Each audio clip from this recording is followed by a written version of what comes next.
a student at the University of Washington. Here talking to you about the creation of DHS, or the Department of Homeland Security, and the implications on undocumented applicants.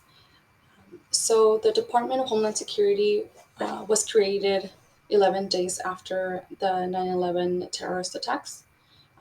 It was formerly known as the Office of Homeland Security. And the passage of the Homeland Security Act was done in November of 2002. And then that's when DHS, or Department of Homeland Security, became a standalone department. That department absorbed other departments previously known to um, the executive branch of the United States as INS, or Immigration and Naturalization Services, um, FEMA, and the U.S. Coast Guard. So INS, I'd like to start off by talking about INS and the title that was used for that agency.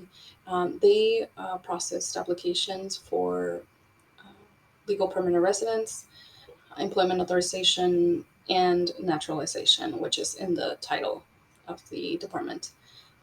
They were not in any way uh, correlated with terrorism or counterterrorism.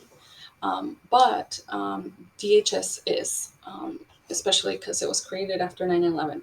So there is some sort of, I feel like there's implications for undocumented aliens um, who are going through processes of applying for benefits, such as work authorization or legal permanent residence, with a department who has ideologies of counterterrorism.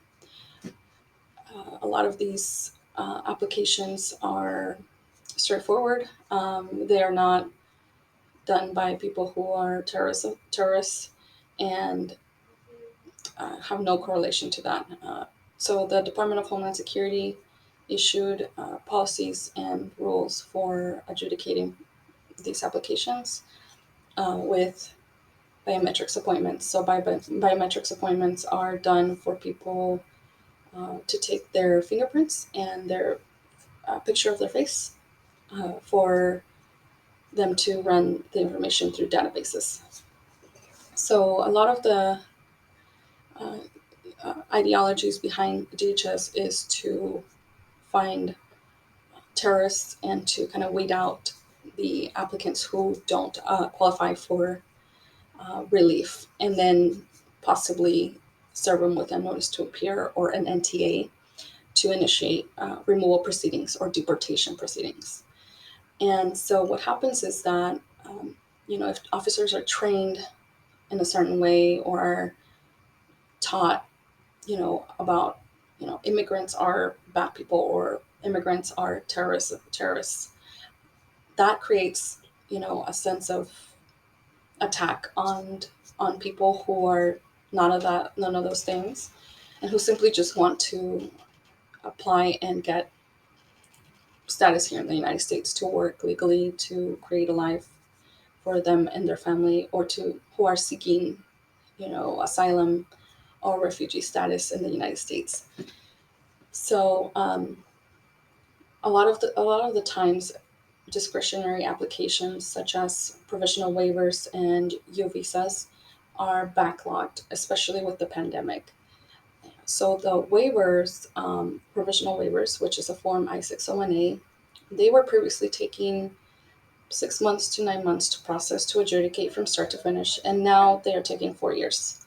So what happened is the AILA Association, or the American Immigration Lawyers Association, has filed a lawsuit against USCIS, which is the agency that adjudicates these applications, because of the long wait time and because of the implications it has on families.